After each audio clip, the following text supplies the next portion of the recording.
coffee in my cool Seattle mug. I love. My mom gave it to me. My mom's given me, I think, 3 or 4 mugs over the years. It's an odd gift to give, I guess, but you know what? It's really nice. And I remember her every time I pick it up. Almost. Sometimes I just think about Seattle. Uh, so to continue yesterday's awesome day, uh, oh man, I hung that thing crooked. That's so annoying. Whatever. Uh, I'm going to try and kick ass and do a good job. I start that by getting out of bed early in the morning. I think even if you have abundant electrical lighting, it is a good idea. You can work the details out in your life, probably, depending on where you're at, to be able to do that. What's morning? Morning is not a particular time, although it may get placed as a time. Here in the Bosque, I would like to run it as civil twilight. Whatever civil twilight is, it's light enough for you to walk. By that time, you should be ready to go outside if you have electrical lighting inside. You can use the electrical lighting inside to help you prepare better to go outside when it's civil twilight. For most people, that might be a half an hour beforehand. And you don't have to be ready to go do, everything gung-ho. This chair is wet. Ooh, it's going to make my butt wet. And cold. Maybe. Hi, baby dog. Hi there. Do you know what camera is? It's not a threat, okay? I scared her with a lighter accidentally, a long lighter. Hit her in the head with it. And I was cleaning some stuff up. Yesterday I got everything cleaned up. No, I didn't. I got myself cleaned up. I got the puppy cleaned up. That was all I did. I did some other crap. I made the bed. There's a downstairs room that I stayed in for about a year. It's right over there. That has a hospital bed in it. And I spent a bunch of time in the Bosque in that bed.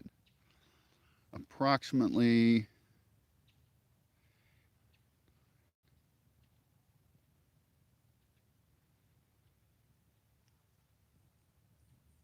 three months in the bed, rarely ever getting out to walk around, but trying to walk around. Slowly, with pain, awkwardly, with fear, on uneven surfaces, mostly with nowhere to go, nothing to do. Not totally true, but kind of dismally close.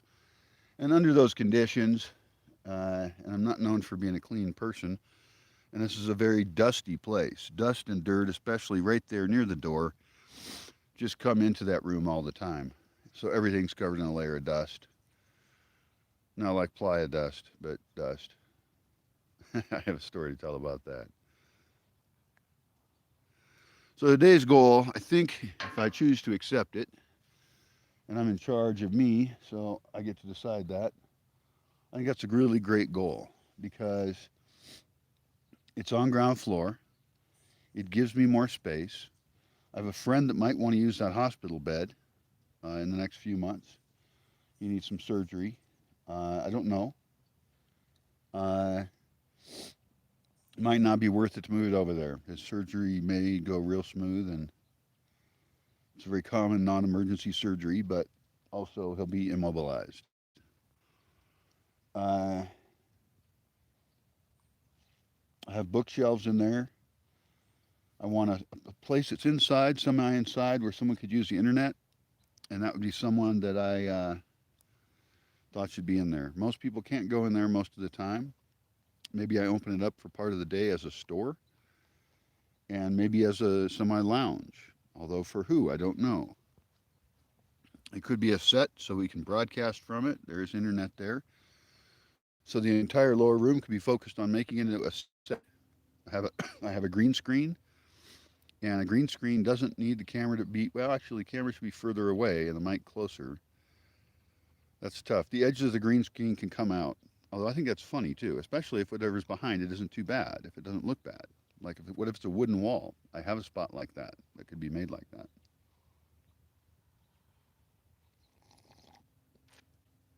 I'd rather keep the green screen portable so that we can tack it down and have hooks that it hooks into, but I want it to be able to be used in various places. And that's because lighting varies widely, and you wouldn't think it matters where a green screen is. But I may wish to move it to a more public location sometimes and have it sometimes be in a more private one. I do want to have ongoing photography classes all the time here, so that space, I don't have a lot of spaces that are covered from the rain and the sun and the wind and everything. The sound in there sucks, but I can fix that with tapestries. It bounces around. It's too small a room and it sounds like it.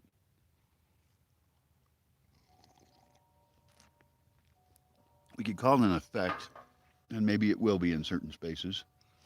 It is a nice automatic audio change without having to do it in software, but it's not generally a sound I like. We did an interview down there with some people who I think were either from Argentina or Chile. I'm thinking it was Argentina, but they were also going to travel through Chile. They were real cool, traveling in a big vehicle. It has battery system inside of it and minimal place to sleep. It did not look like as much as it was inside. It was I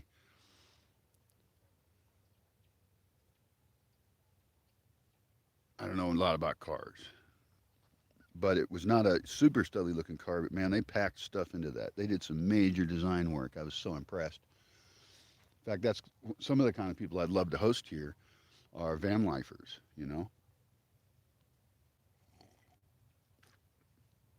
People who live in their vehicle. It was a good thing I did yesterday was I answered email finally. I did not finish all of it, not even close, but because I haven't been checking it for,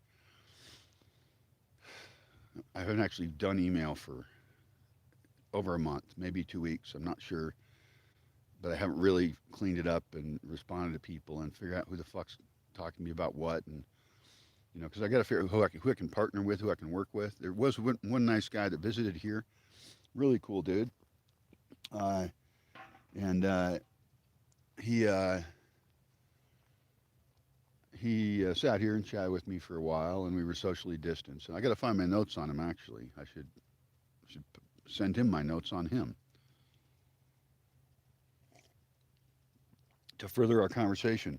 Also, he should take notes too. I think most people, unless they have a reason that doesn't work for them at all, but their reason might be dumb, should be taking notes on the conversations they have if they expect that they're not just wasting their life.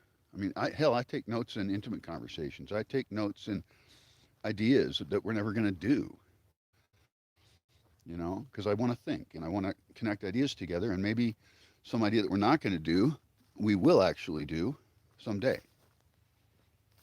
in some form, maybe mixed with something else. Ideas are like how many ideas can you think of from ancient inventors? Ancient being really anyone. And I guess that's sort of the way science works. I mean, people talk about the adversarial nature of science, the evolutionary nature of knowledge and science, and things like that. And I've taken even a class in college. I think it was philosophy of science. I took some other uh, class like that. Uh, I need to develop a whole new scientific method almost, because the way they presented it in university was pretty sucky, in my opinion. First of all, having a hypothesis is actually completely optional. You can just gather a lot of data, and the data shows you what is, maybe, if you can interpret it right. And you may have gathered it wrong. But the hypothesis in many cases can be very dangerous because, uh, and I don't even think scientists believe in the scientific method. I did read some science guy, he wrote a critique kind of the scientific method. This spot either needs to be extended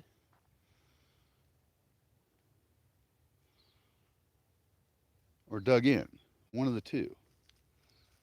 Which one? Extended, extended.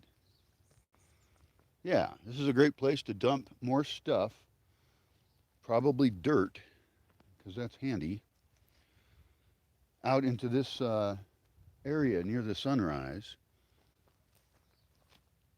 And it could be done, this is a pretty weird idea, perhaps by scraping down the height of this area over here, raising this area over here, extending this area out that direction, and then moving dirt in wheelbarrows from somewhere farther away or in a pickup truck. That is a whole bunch of work, and it actually goes against my long-term plan for this location, since my plan is to build a building here dug into slope. You can't do everything everywhere. I wouldn't want to do a short-term fix like this, that would take a bunch of work though. When my big plan, there's always this issue of like, where do you start? And it's a tough one. I know where I start. I start with dealing with the things that are immediate threat or difficulty, because that is what I have to do, or bad things occur really quickly. So I don't have the luxury of really, it depends on the area. The one area in which I'm very patient is plants. They've got their speed and I've got mine. And luckily, they're doing a lot of stuff all the time, every day. And I have limited ability to change things. And that's actually good. This is one of the reasons I'm suspicious of really big ecological city projects, and it's like, I look at it and I should evaluate every one of them actually. I should take a look at the webpage. I should read what their philosophy is and read who's involved, where it is, think about the climate there, look at their architectural pictures, their concepts.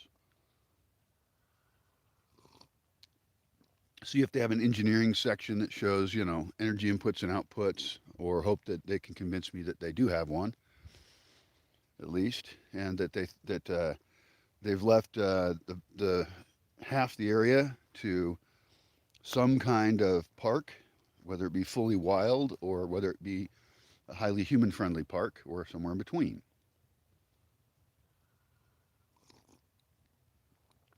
All their waterways have to be accounted for. All water flow must be accounted for. All of it. All of it that could fall. I just read, what was it I read? It was in reference to various places getting flooded. And I mean, you have to plan your civilization not for the 100-year reign, but the 1,000-year reign.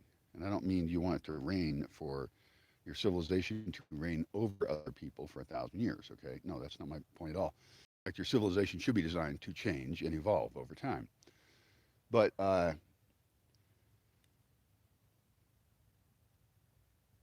there is no reason to ever build a city in a way that any amount of rain isn't accounted for such that you could have rivers going out of that city safely.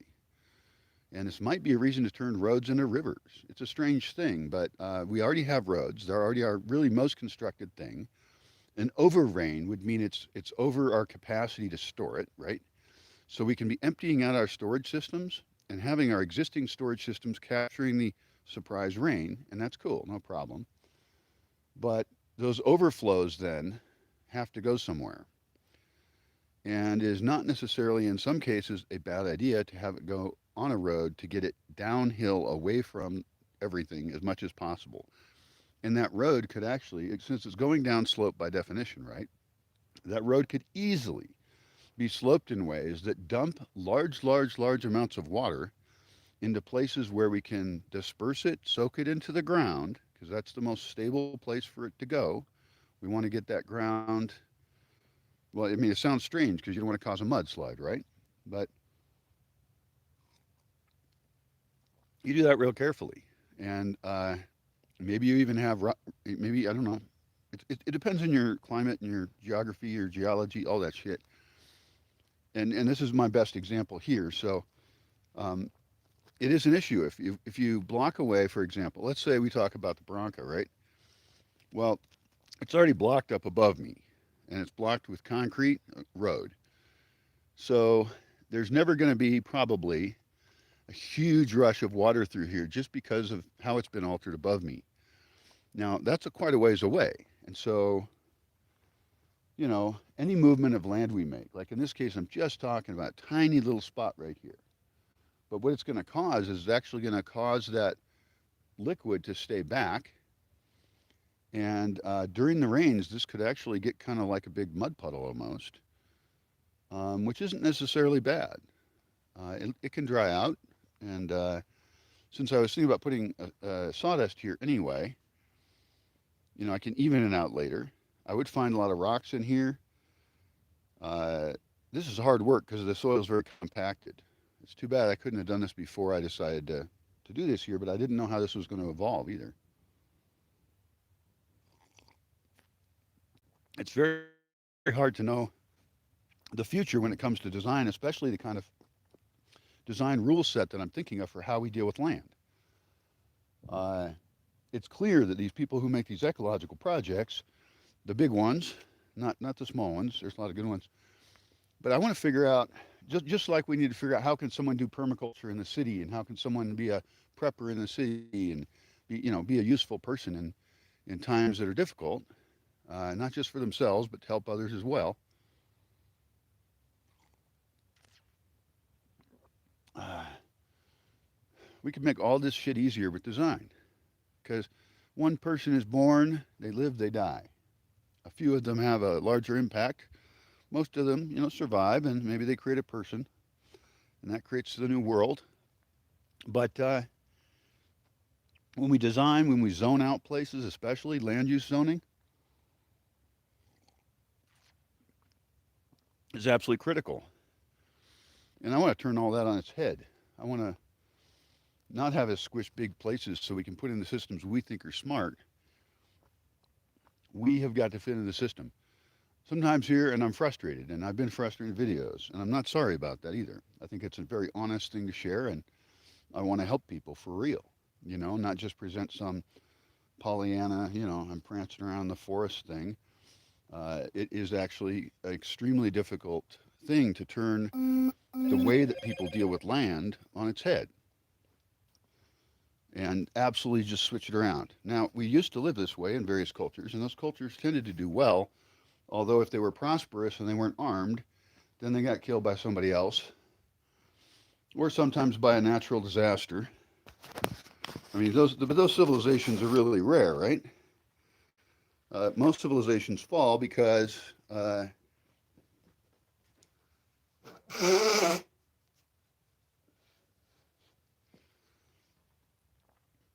most civilizations fall because they fucked up, and I'm in one that's fucking up, uh, and people seem to hate each other, which is a terrible thing. Oh, that's right. The original video I was going to do was I forgot to make that. Oh well. Somebody asked me if what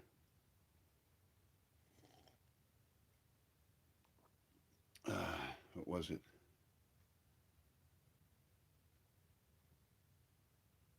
It was in some other conversational thread. I don't know why he asked me it. Some guy on Facebook. Um,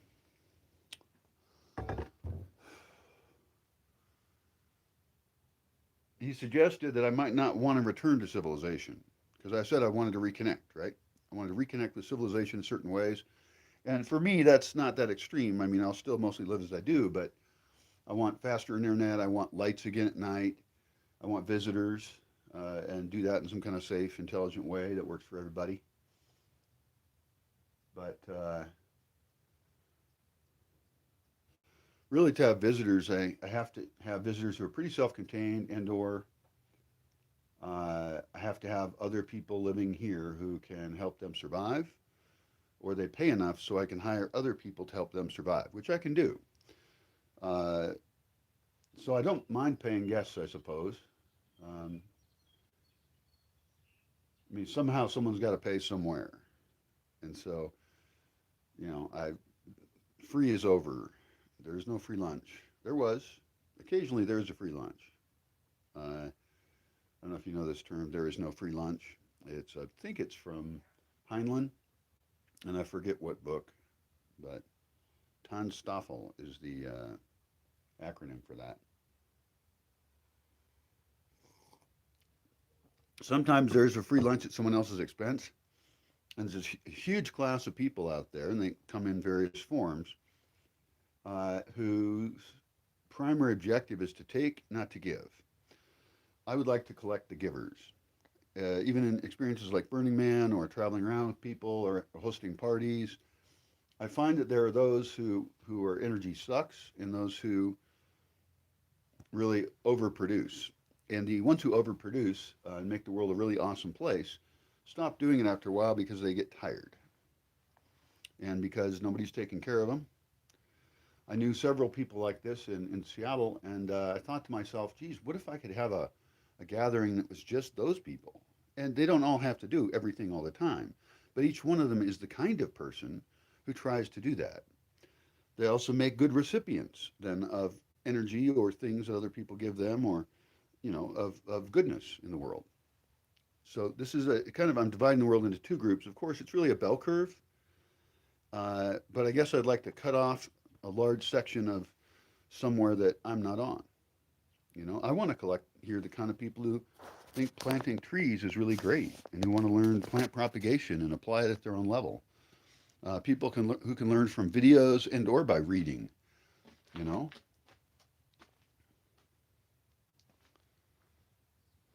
that gets in the exclusivity of the place. So, uh, well, I'm just all over the map today, aren't I? I've only had this one cup of coffee so far. Not even done with it. I think I'm just naturally jazzed up. I think what happened was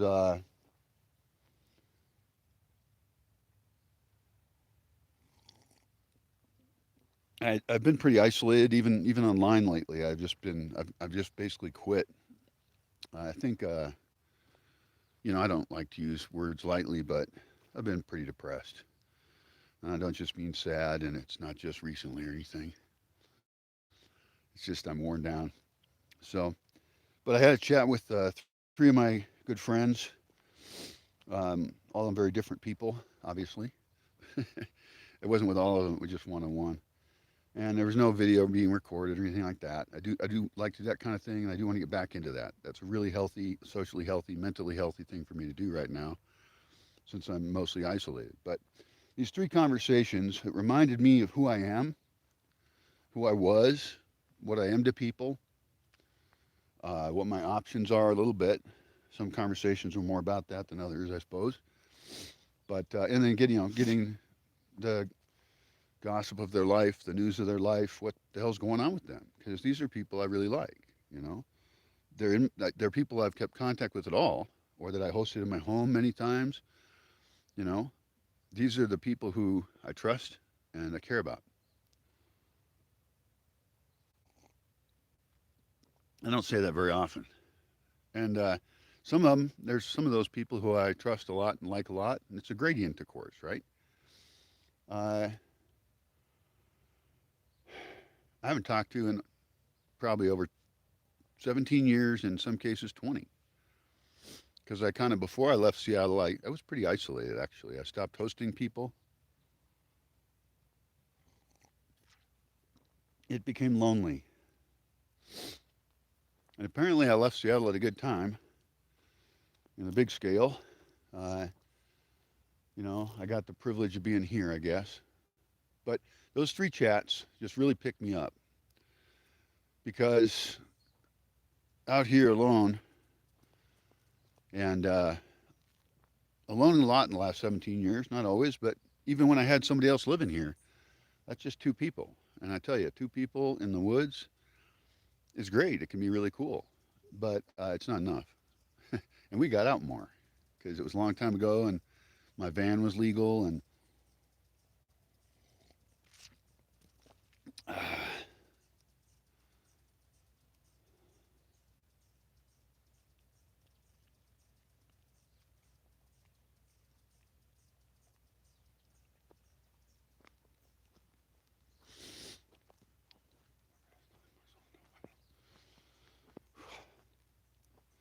I'm gonna become like an old dude that just walks around mumbling to himself. Maybe I'll be doing like these rambling, mumbly videos until I'm dead. I'm an old man staggering around. Fuck, I'm getting good at staggering around now. I'm getting better at doing range of motion shit, which is good. Oh,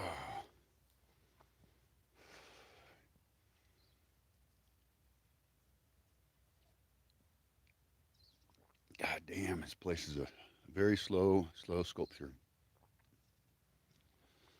You know, I should draw up better and work with some graphic artists because, in fact, I know a graphic artist who, she's not currently a graphic artist, but she likes me a lot. She loves the project, and she could probably do things easily that I don't know how to do. Uh, I know two graphic artists actually, and the truth is anybody could do it. Huh? Maybe I'll start a new video just about that. How do I stop? Oh, there we go.